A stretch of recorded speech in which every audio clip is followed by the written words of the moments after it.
and welcome back to the Good Talkers podcast. My name is Ashton Haugen, and as always, I am joined by two fabulous, amazing, inspiring, awesome people. The first being the wonderful Tessa Livingston. Hi, hello. It was such a nice introduction, my goodness. And the other being the incomparable Deanna Cooney. Oh, I like that. And I really enjoyed the quadruple stacking of compliments in that intro. That was amazing. I had to try to top you from the last episode. I had to try to go even further. We're back today, again, without producer Jordan. We miss him very, very much, but he will be back very soon. And to probably yell at us about who knows what we did. No, I'm just kidding. The last episode probably is what he'll be yelling at us about. He'll be like, you girls didn't even stay on topic. The last 10 minutes is actually talking about what you were supposed to be talking about. We love you, Jordan. Don't you, Jordan? Come back. We need you. But today we are talking the good talk on something I think is going to be really interesting to hear all of our takes on what we have to talk about, the rate card. But before we get to that, Deanna had a fun little story from the booth that she wanted to maybe share with us. What happened, Deanna? I do. Okay, so I was recording from home, right? So home studio, I should clarify that my home studio sounds fantastic, right? The treatment is amazing. Everything works really nicely, but it is not soundproof, as you would know from hearing roosters in the background of like everything that I ever do, right? But when I'm recording a voiceover and I'm hooking up to a studio, and that's what this session was, I was remotely connected to a studio. So we were using Source Connect. They're recording me at their end. I'm not recording at my end. Like they're taking care of all of that. And so sometimes some ambient sounds sneak in to things, right? And so I'm recording, we're doing like these 30-second radio ads.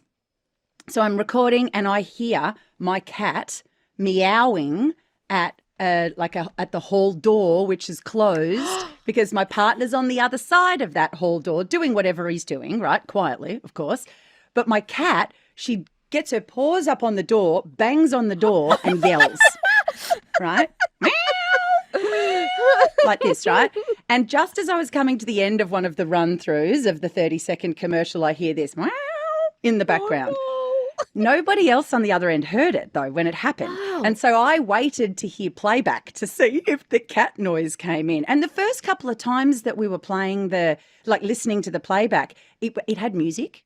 Like with it, because originally we were going to be making this ad with music as well, right? Yes. So you couldn't hear it. It got lost in the music. I'm like, oh, good. It just didn't come through.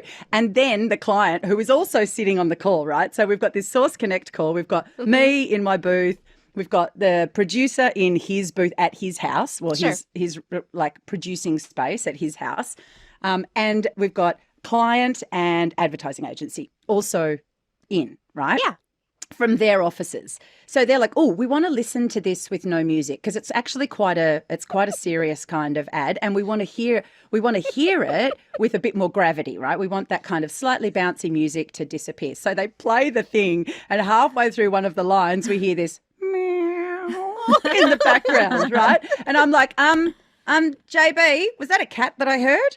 And he's like, oh, was it? I'm like, well, it could be. You might want to play that back. And he plays it back again. And there's this like lovely, cute little meow like halfway through a sentence. Everyone pissed themselves laughing, right? And that actually is the best part of this, right? Mm-hmm. So we just did a drop in. I re-recorded that bit of the line. There was no like issues with that whatsoever.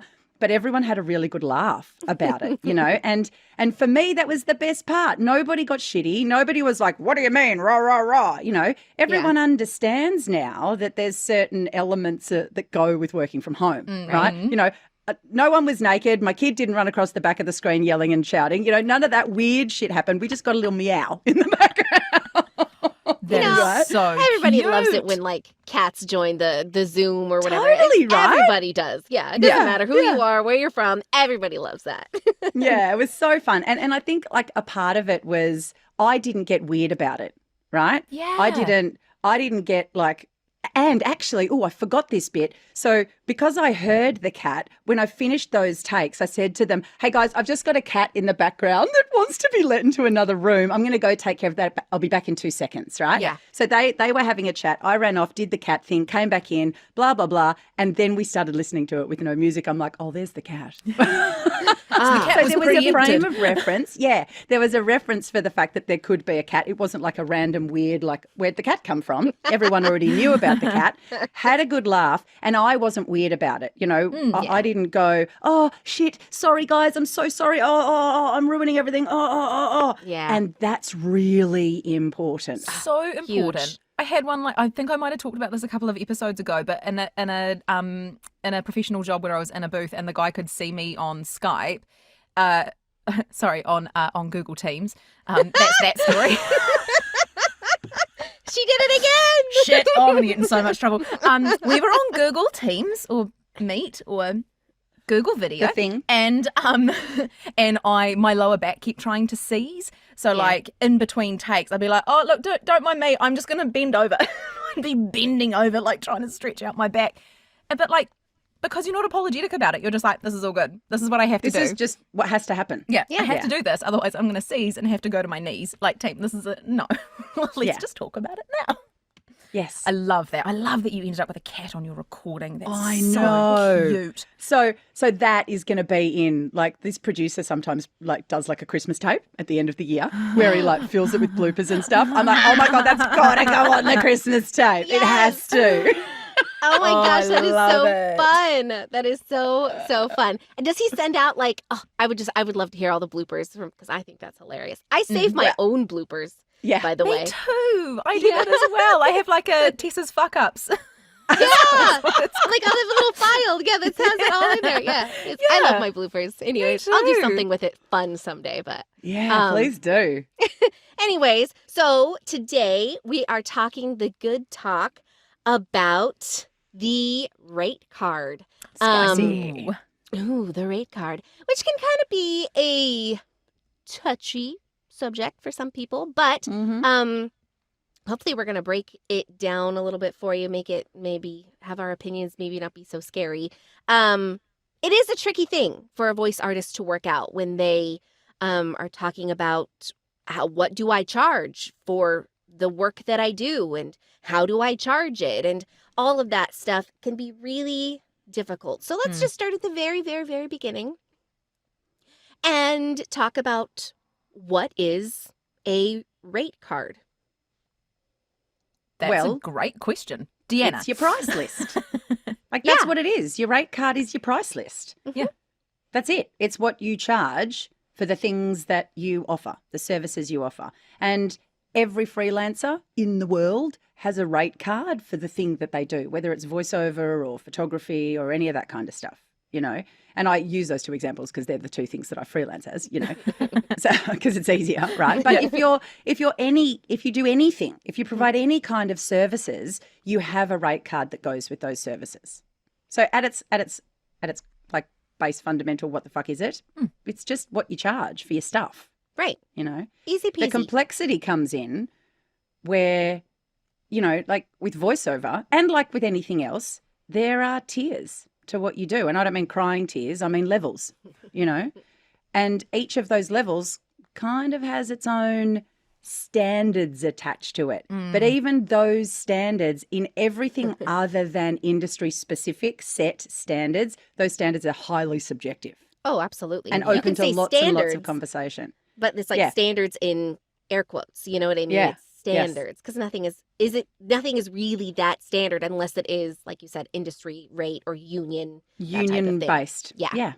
Absolutely. So when you're breaking down your rate card, what are some of the things that you do consider when you're making your rates, or that you should be considering for people who maybe are thinking about getting into the freelance space or thinking about making a rate card for themselves, jumping into this? What should they be considering? What do you consider? And what have you considered, I guess, when breaking down your own rates? Yeah. The first thing I consider is where is it going? That's usually my first thing. Being What do you mean? So By where is it going? is it going? Usage. Is it usage? Is it Yeah. broadcast? Is it non-broadcast? Is it Oh, going? you mean the actual product? Where is it? Yeah, where is not it the gonna rate card itself. Where am I sending the rate card? Well, that's what I was wondering that's what- because I think actually that's a valid thing to consider, right? And that probably brings in things like niche and industry, right? Yeah. Because different niches and different industries are going to probably require different approaches. Yeah, exactly. Yes. Well, this is where I ran into a bit of complexity the other day. Someone I was doing a voiceover job for their website, they were like, so we want this for the website. And I went, yeah, sure. And I scaled up some things. And they said, if we wanted to, they were like, we have also thought that we might cut out some bits and use it like for online promotion. I was like, well, that changes things a little bit because you're taking what I've done, cutting it up and using it in a completely different space. And it was quite a challenging conversation because they didn't understand fully why that mattered. You're like, but you've done it. So why do I need to now potentially pay you more, even though you've already done it and it's ours? I was like, because you're changing the usage. So we're still having a conversation about that because they're actually still deciding where they do want to put things. But it was quite challenging as well because I put up a price for the first thing, and by doing the next set of things, it was going to blow out their budget. And they were like, well, we don't have the money for that. And I'm like, well, this is... Well, you can't do the thing This then. is Right. really tricky then. So, yeah, we're in the process of discussing, like what is a good way to do things that both of us benefit. But it's really complicated. So my first thing that I always check in with is usage. Where is the thing going? Yeah, And I think definitely. a lot of people don't understand usage. Someone who's looking for a voice actor, if you're a smaller business or you're looking just to promote stuff online, like you probably don't understand what usage is or how it affects pricing. You probably don't. And I've had to explain usage to people a lot because they just think they think they can use whatever they have however they want. And you can if you pay me a buyout. But a lot of people don't understand that that's something that they're going to need to do in order to use the product that we have created together, because my voice is still my voice and I own my voice. Yes. Yeah, it's interesting, right? Because that whole concept of usage, that only applies in certain types of voiceover. Oh, yeah? Yeah, right? Like in terms of, in the commercial space, we've got usage that is specific to, well, I guess it applies in lots of different places, but in different ways. So in commercial, our usage relates to the region that it's playing in, the length of time, like how long the piece that you've like created runs for. Is it 30 seconds? Is it 15 seconds? Is it a 6-second cut down? Like what is it, right? So, and region is... where is it getting broadcast to, right? Is it in Australia, we talk about 1 state, 3 state national, right? Oh, In okay. the US, it'll be different. In the UK, it'll be different, but it's region based, right? So you pay to play it in certain areas, right? You also pay different rates depending on how long the finished product is. So whether it is 30 seconds or 15 seconds or 6 seconds. And it doesn't matter if all of those things break down from one recording, right? You can take one 30-second recording, you can cut it down to however many different sizes that you want, and they all attract a different amount, right? And you have to pay for them all separately, right? Yep. And then there is also, what's the other one? So there's region, there's length, and there's the amount of time that you want to play it for. So the buyout time licensing. frame, right? Well, this is all licensing, right? All of that is licensing. So how long do you want to buy it for? Do you want it for 3 months? Do you want it for 6 months? Do you want it for 12 months? Do you want it forever, right? Yeah. And each of those attract a different amount of money. So Yes. that's how commercial works or broadcast works, right? And where it gets a bit tricky is you start looking at things like explainer videos, for instance, right? And people Yes. tend to put explainers in the corporate kind of space, and the rates for corporate are very, very different to the rates for commercial or broadcast, right? Yeah. Oh, yes. Explainers straddle the two. Explainers are much more about advertising and commercial than they are about corporate, right? Because an explainer is really a long ad. Oh, of course it is. Oh, that makes all the sense. But I've the never heard it audience explained is like that different. before. Yeah, Yeah, the audience but is different. The audience, and I think that makes Sort of. all the difference as well. Well, it is though. For explainer video, you're explaining something to a specific group of people, right? Yes. Advertising is hopefully reaching a lot of people, a huge group, a large group of people. So Yeah. it's also this probably also you have to think about the way that you charge for that. How many people is this Yeah. reaching? Yes. Well, yes, I think, but that's what in Australia, I don't know what it's like elsewhere, but in Australia, that's what the region determines. Oh, okay. Sure. So you're determining population based on Yes. region. Right, understood. Yes, right. So if I play it in one state compared to three states, or national, I'm reaching a much bigger market, right? So I've got a bigger audience, more eyeballs and ears are paying attention to my things, so I have to pay more for it. Yes, exactly. Those are, I mean, gosh, we could have a whole episode on just usage and Yeah. clients and that whole huge conversation.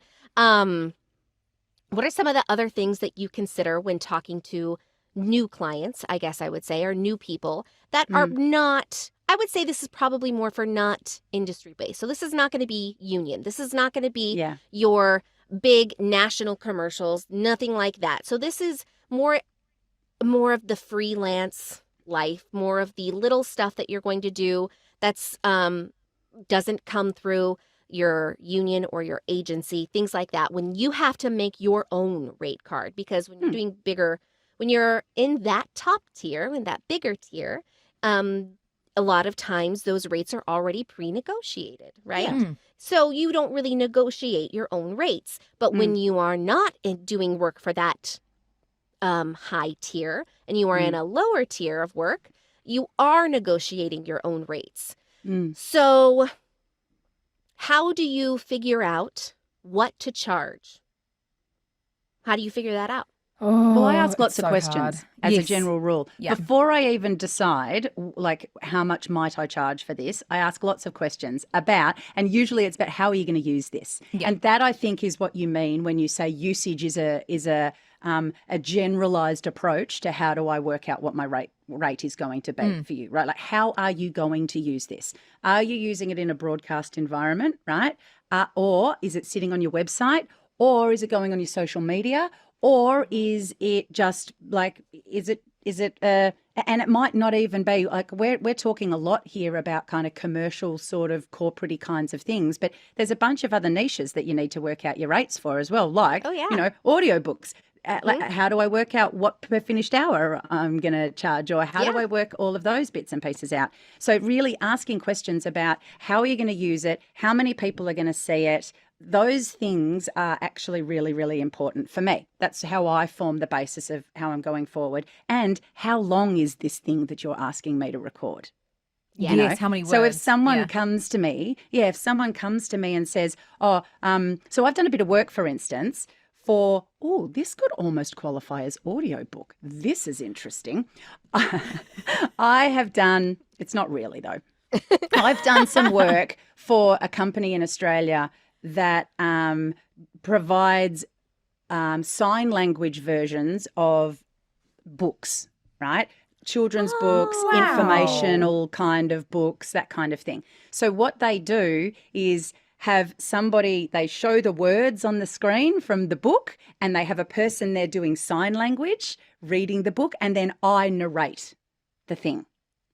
That's awesome. Yeah, it's very, very cool. cool. Yeah, it's very, very, very cool. And so for those guys, what I did is work out what size their audience is, right? And it's pretty small. It's that they don't have a massive audience. If they had a bigger audience, I'd charge them more, right? The rate would go up because there's more eyeballs on the thing and they're getting more benefit from the thing, right? Yeah. So I ask them how many eyeballs are going to be hitting your stuff and how long is it? So, some of them are only 2 minutes long. Some of them are 10 minutes long, right? Some of them are longer than that.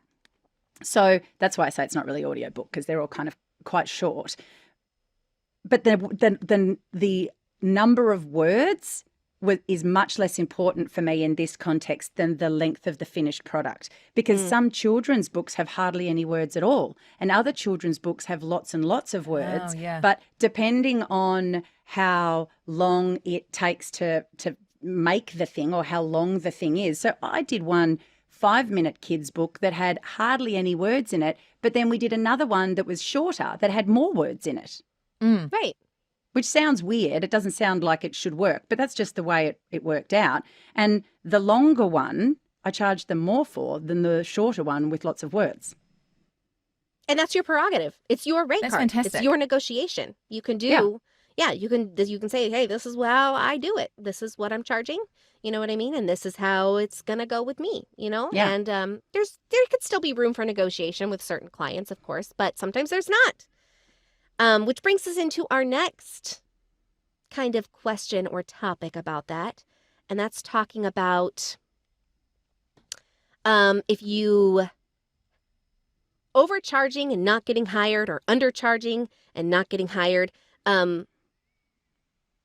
how do you negotiate that minefield of making sure you charge the right amount, that you're not overcharging or that you're not undercharging, and whether or not that's going to get or keep you the job? Ooh, I like this question. I like this question a lot because you hear it all the time. I did a little bit of business coaching for a wee while, and my coach was talking about if you undersell something, someone might not buy it because they see the price, see it as low, and then they're like, oh, that person's not very, it's such an interesting minefield. The way that I sort of approach it is that I look at the client themselves, where they're coming from. Like, are they a big corporation with lots of expendable money? Are they a small indie thing that's just getting off of their feet, that sort of thing? So have a look at what the company is to start off with. And then I talk about for myself in my own head, I have a minimum that I will do it for. That's just that I keep for me. And then I'll go above that when I'm talking to them and say, I'm open to negotiation. Can I please understand what your budget looks like for this? Yes. So that if they actually, even before I submit my mid price or that thing that I would be happy with, I ask about their budget first. And the sentence that follows it is that I want to have the best outcome for you and for me. We're both getting a good value out of this. So I'll do that, but in my head I'll have a minimum that I would do that job for once I understand more about it. I think that's the golden question, Tessa, is what is your budget? I think that's probably the second most important question behind where are you going to use this is what is your budget? Because then you're going to know whether or not you fit, this client fits with you and you fit with the client. Like whether or not it's a good fit for both of you. Yeah. Are they looking for somebody that's in your tier, or are they looking for somebody in a different tier? Yeah. And I think that's a really, really good question to ask, not just for you, but for the client, so that you know that you're the right person for the job. I ask that all the time. What is your budget? And people, I think, get scared of that question because I don't think they know what they should say. But if they answer honestly and they say, okay, here's my budget for the voiceover portion of this job, I can be like, yes, I fit into that budget. We can negotiate a little bit here and there, but I want to know what ballpark you're talking about because let's not waste anybody's time. I don't want to waste my time. I don't want to waste your time. Exactly. I had one like this just recently as well. Someone approached me to do voice for a health and wellness app. And I was like, oh, that is so cool. That is right up my street. I am in for that. And it was as I was just learning about rate cards and what to do with this. And I remember someone, I think it was Astoria Redhead on TikTok, who I just adore. She's Astoria Red. Yeah, she's so fantastic. And she was talking about ask about the budget. And so they told me what the project was. It was maybe like about 10,000 words. And then I emailed and I said, cool, I'd like to talk about what your budget is. And they told me that they weren't sure at this point. So I went, oh, okay. And then actually, Deanna, I remember posting and asking you about it as well and being like, how do I find information about this sort of thing and da-da-da-da-da. And we got through and we was like, okay, right, I've got an idea. So by the time it was between 8 to 10,000 words, they were going to have my voice in perpetuity. So they were going to have it forever on this app. And that was so the pricing went up and up and up and up because of all of those different components. I think I came out to a total of about $6,000 by the time, my time recording it, perpetuity, all of that sort of stuff. And they came back and they said, oh, we were actually looking for someone at about $20 an hour. Oh, yeah. So, which is fine. Which is right? fine because they have their budget. They didn't have the money to pay industry standard. And I was really kind about it. I emailed them straight back and I was like, hey, I totally appreciate that you have a budget. The reasons I've priced this way is for X, Y, and Z. And I explained out my pricing so I didn't look like someone who was just trying to money grab or whatever. Right. And she came back and she said, we really appreciate the breakdown. We're really sorry we can't go with you because of our budget. Yeah. So it was a really lovely transaction, but it was just so important to check that stuff out before saying, yes, I will do this. And then, finding out what the pricing is. Also, it's a really probably good education for someone who's developing an app on what voiceover actually costs. So maybe they can go back and rethink like, okay, maybe if we want this to be a really good person that we High hire, quality output. yeah, a high quality output, maybe we need to figure out a way to up our budget into something that's, we can afford somebody a little bit Pricier. more pricier, a little bit more, has maybe more experience or is a little bit more professional than we would get for someone who we're charging only $20 an hour. Yeah. Yeah. And look, I think this is a really overcharge, undercharge, da da da da da da. How do I navigate this kind of thing? I think what you have to do is just start, right? Just start somewhere. Pick a number, right? And you probably will lose some jobs and you probably will get some jobs that afterwards you're like, fuck, I did not charge enough for that. Right. Yeah. Like that is what will happen. So expect that there will be a period of transition where you're working things out, I think not undercharging is pretty important, but it really depends on what level and tier you're inserting yourself into. If you are actively undercharging and undercutting what other people are earning in that space who have a similar experience and skill set as you, then that's the wrong thing to do, right? Because what you're doing is you're not supporting the industry as it currently stands, the space as it currently stands. Overcharging is a different thing. I probably overcharge, but I don't think I am overcharging because I'm fucking worth it, right? Yeah, you are. I have a fuck ton of experience. I'm very, very good. I bring huge amounts of not just, I've done this for a long time, but deep understanding of how things operate, right? I provide value well above and beyond my vocal skill set. Yes. Right? Agreed. And that is worth paying for. But if you can't afford me, you can't afford me. I'm okay with that, right? And there are people who can. There are plenty of people who can, right? Yeah. And do. And the great thing about that is the people that can and do pay me enough that I don't have to worry about the stuff that I don't book because I'm more expensive than what people want to pay. And I'm not an asshole about it, right? But if someone comes to me and says, this is the job, what will you charge? And I come back to them and say, this is what I charge. And they go, holy shit, that's so much more than I was expecting. Then I always say to them, look, this is what it costs to have someone of my skill set and my experience in the space. Right? You don't have to hire me. There will be many, many people who aren't as expensive, pricey, whatever you want to call it, as me, right? And they'll still do a good job for you. But if you want me and what I bring, this is just what it costs. Yeah. I really, I love the conversation that we're having. One of the tools that I use to help me not overcharge or undercharge something is I use a website called Gravy for the Brain. Yes. And if you know Gravy for the Brain, you might have heard of them. They're great. There's also the Global Voice Acting Academy rate guide.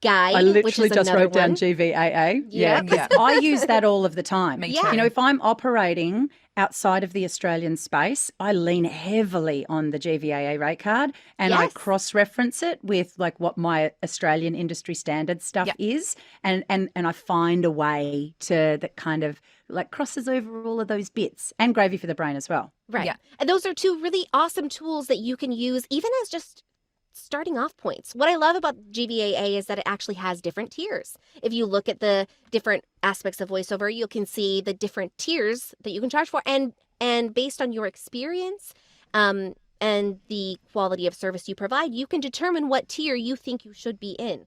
And I think that's super helpful because I think if you're stepping into a new voiceover space, maybe for the first time and you don't know what to charge, it's a great jumping off point. Now, disclaimer, it's that's just their opinion about what you should be charging or what the standard is. And and you can feel free to charge whatever you want. You are your own business. You are your own Exactly. business. You Yes. can charge whatever you feel you are worth. I love that Deanna, I love what you said about saying this is what it costs for someone to have my skill set, my experience, the high caliber of quality you will get by hiring me. This is what it costs. And you obviously have like the chops, like you've done so much. You can prove that if you pay that, you will get a good outcome. You have proof of that, which is also awesome.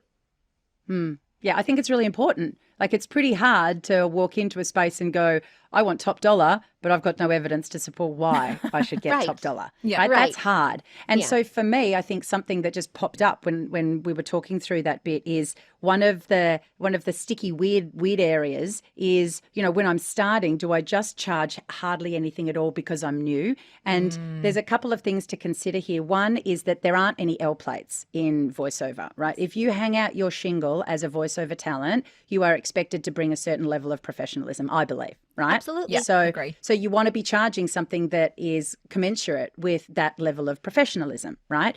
However, if you don't have a body of work to support that, even though you know you can do it, how do you get the body of work, right? Do you charge hardly anything and then wind up doing jobs that are probably pretty average and maybe aren't that great for a portfolio? Or do you find somebody that wants the thing that you know that you can do and do it for free for them because you're doing it as a portfolio building exercise, right? That for me, I think is a better way than like undercharging for your skill set and undercharging for your capabilities, because you're probably going to wind up doing work that isn't of the standard that you can actually bring. Right, Sure. because the writing might be crap, or the work that you're doing just might not be that good. Yeah. Right, and it's not that you can't do a good job of it. Maybe the material that you're working with doesn't support what it is that you're trying to create. sure. So for me, I did this with photography as well. Right, so when I started shooting, when I decided I was ready to start charging people, I went out and found some people to work with and was really careful. I curated very, very carefully the people that I wanted to work with and the kind of work that I wanted to do, so that I very quickly built a portfolio that supported this is what I want to charge because this is what I can do. I Yeah. think that's Brilliant. just extremely valid. I did that with the course that I run, the Intro to Breath and Vocal Stamina course. I did it as a trial for free to A, get feedback, and B, have people who did it and thought it was great. And then now I have a portfolio of people who have done my thing to then share with other people that the thing that I made and did is valuable. And I did it for free, and it was so worth it. It was so worth it. I think it's quicker. I think it's quicker to do that than to work at low rates, waiting until someone who's willing to pay you $20 an hour brings you something good. Yeah. Because you could get stuck there. You could get stuck Yes. just Yes. doing those $20 an hour jobs. And we've kind of talked about this in the past on this podcast before, but if you don't want to be in that tier, then you got to up your game too. Yeah. Like you can't just walk into a space and be like, well, I'm charging this now. That doesn't, that You doesn't can work. actually, but it might not work. Yeah, it might not work out. I mean, yeah, you can do whatever you want, but it might not work. You make sure if you are going to charge that higher tier or be in that higher caliber, you got to make sure that you have the skills to back that up. Yeah. Because you don't want to be ripping people off when they're expecting Deanna quality and they're not getting Deanna quality. You know what I mean? Yeah. Yeah. So, Definitely. Definitely.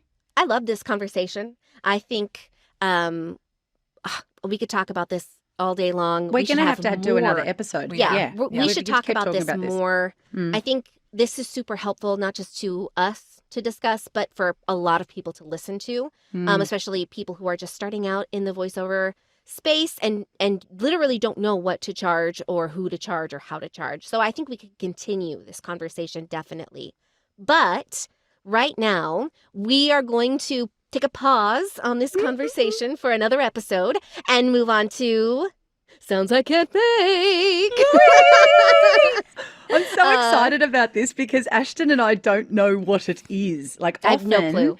often we have some oversight, like just because like Tess has shared it or Jordan's shared it or something like that. And we kind of know roughly what we're going to do. But even in the rundown of today's episode, there's a blank under Sounds I Can't Make. It's so exciting. I can't wait to hear it. Yes. Oh, I love this. I love this because I often know I've had a little bit of a selection process, so it's so fun to have you guys like completely in the dark. This is just golden for me. So I'm not even going to tell you anything. I'm just going to play it. I'm just going to play it. Okay. All right, here we go. So let's get that. Oh my God, let's Ashton. Get that. Get everything all set up and ready to go. Okay. Team, are we ready for Sounds I Can't Make? Mm-hmm. Oh, yeah. Oh, I'm still recovering from the robot voice. Wow. Thank you, Slim Jim, for that comment. It means a lot to me and my family. This is Sean Kelly. He's on TikTok. If you're not following him, he is well worth a follow. He's also the Rick and Morty guy. So he is not the actor who does Rick and Morty, but he has a bang on impersonation to the point where the guy who does voice Rick and Morty has said, if I'd heard that, I might not have known that it wasn't me. It is that good. He can sometimes be like, that's like early Rick with a little bit of Rick from like maybe like season 4, so he can sometimes pull them apart. But his well, yeah, because the characters grow and change, and so as because people change, because people change, right? But like to be able to pick that out and to mimic it, like to do it. Oh, amazing, gosh, get out of here. So like there was one just recently with season 1 Morty and season 5 Morty, because season 1 Morty is really like stammery, so he had the stammer of season 1 but the voice of season 5. It was just like, holy shit, the fact that people can pull that apart just like blows my brain.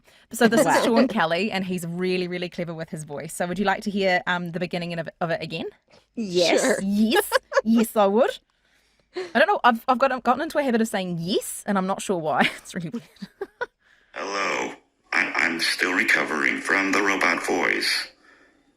Wow. Thank you, Slim Jim, for that comment. Isn't it amazing? So this I is really like the this is a robot cool. voice, and I listened to a little bit of an explainer video for him. So do you guys have any idea on what you think might be happening? Or there's so many things Yeah. there, right? Because like there's the vocal layers. stuff that's happening, right? But there's also the patterning, the cadence. yes, so important. You That's know, what And makes and then there's the nuances of the so you have the pattern of the robot pattern, and then there's that nuance of the and then the repeating of the lines. Oh, that's a good one, amazing. Tess. So this guy so vocally, what's he doing? vocally It sounds like in he's- breath. Hello, I am a robot. Oh, really? Yeah, That's so what he's doing. got in breath. So I wonder, shall I play the beginning of That robot voice is definitely a filter, right? No, it's actually just me breathing in and talking at the same time. Hello, this is me breathing in and talking at the same time.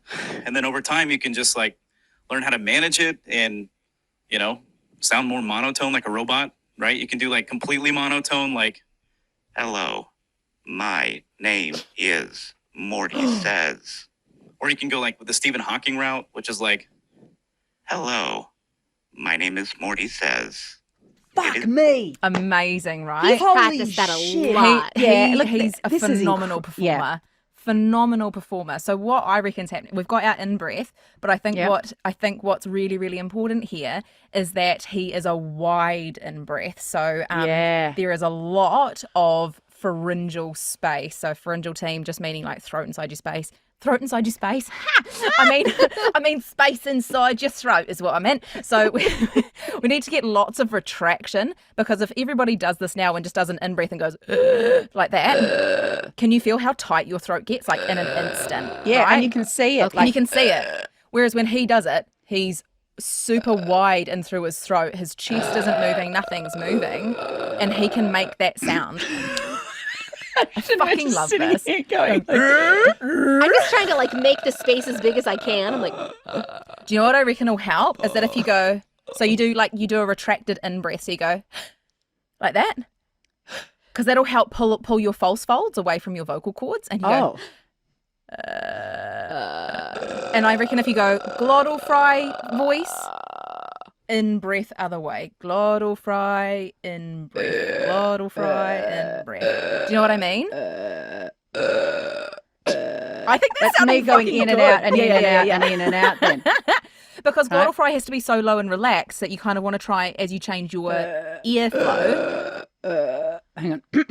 But how do you talk through that? I'm not sure yet. You talk like this. This is me talking in glottal fry. Inwards or outwards? That sounded like outwards. That was outwards. That was outwards? Yeah. This is me talking on the way in. It goes on nasal. Yeah. I can't like... He sounds like he's blocked off his nose though. Or is he hypernasal? Oh, I can't remember. Because when I go out, like this is glottal fry on an out breath. Yeah. But that just sounds like you're gasping for breath. That doesn't sound robotic. It sounds like you're dragging the ear in, right? So that doesn't... So that's in, but not talking. It has to be very, like rhythmic. I don't know what that was. That was cool. So what I did is that I expanded heaps into my diaphragm to get lots of ear support, breathed out, containing that contraction, and then breathed in, retaining that contraction. So even though it feels quite strange, I don't want to drop my posture. Do you know what I mean? Yeah. Yeah. And you've got to be really careful on the in-breath not to have the air, like have the breath sound like. That's in breath. Oh, really? That one was in breath, yeah. I am a robot. I can do this a little bit. Ashton! Ashton! That was it. Did that inflow, outflow with like good retraction? That was all inflow. That was all inflow. That was not outflow. That was all well inflow. Done. Well done. I couldn't even explain how I did that. So Mate, give it another whirl. Give it another whirl. Yeah, see if you do can it find again. it again. That was so bang on. Well done.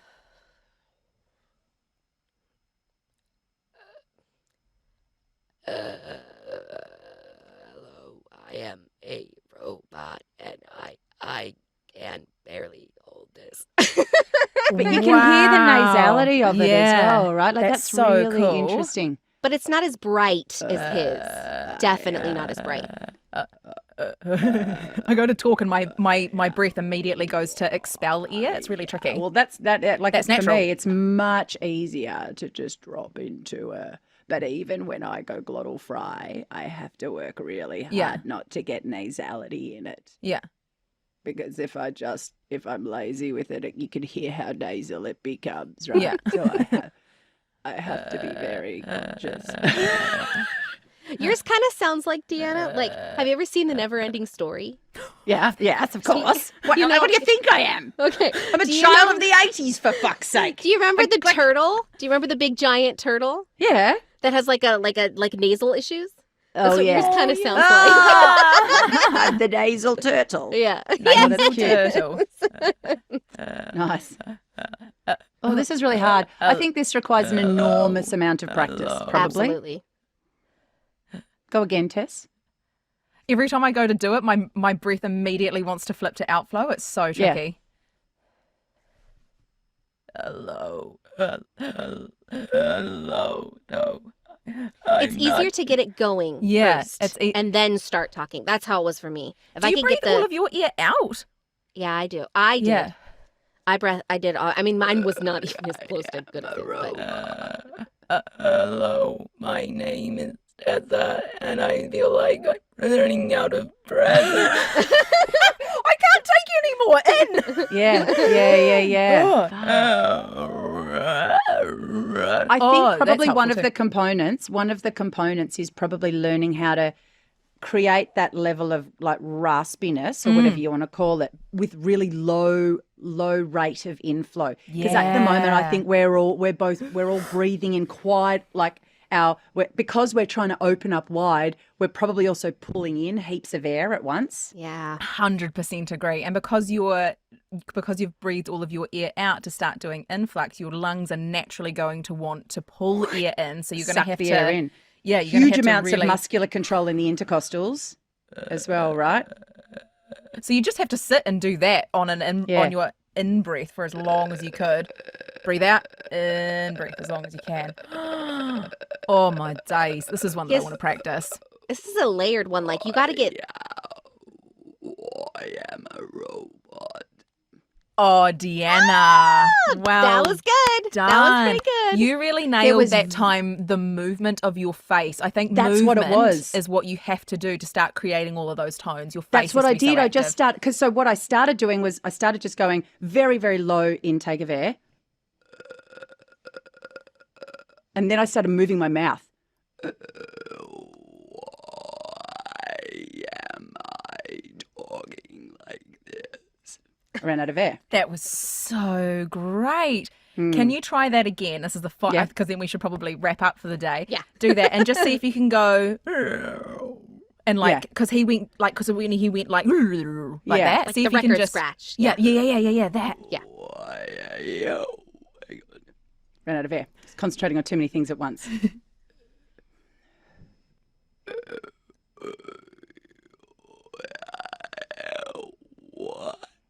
Nah, It's and so it's gone. clo- I'm so tired. I'm so tired. That is so great. Oh my goodness. Wow. Oh, head spin. Fuck. Woo. Yeah, you'll be screwing with your CO2, O2 Yeah. levels Yeah, in your yeah, body. yeah, You'll be yeah, like, yeah. what is Yeah. happening? Wow. Oh, That's days. cool. Great, That's hey? really cool. I think I got closer I to think it you did then. too. And I think there's much less manipulation of like there's hardly any shaping at the vocal fold level. Yes. It's all in like cavern space and like agree. cavern shape. Yes. Lots of tongue, lots of cheeks and mouth moving and Yes. stuff. And I got to keep it out of the nasal space as well. Yes. Then I think that's really interesting. I would really like to know how he gets his so articulate Clear. and like bright. Like, it sounds Yeah. so bright is a weird word to like think of this type of voice, It but sounds it like electric though. yes, Like, that's what I yeah. mean. That's what I mean is Yeah. electric. Yeah. Oh, I'm yawning like a crazy mofo now because like I just got not enough fucking Our air in oxygen- me, way too much too much carbon air. dioxide. Like Oh my gosh. Okay, so now we want to ask you, all of you out there, if you can do this same amazing robotic in-breath type of voice. Let us know. Send us a voice note. Send us an email. We're on all the social medias. You can find us pretty much everywhere. But if you would like to email us, you can find us at thegoodtalkerspodcast@gmail.com.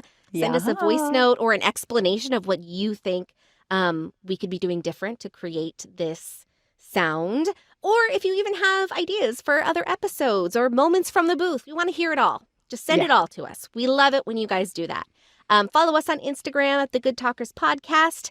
Keep an eye out for the Facebook page, TikTok. We're everywhere. But most of all, we want to thank you for being with us today and listening and participating and all that good stuff. We love you and appreciate you more than you know. And right now, we're going to be signing off. Until next time. Hopefully you'll be back to listen because we're going to be back with a new topic. So We certainly are. say bye, everybody. Bye. Bye. Ice.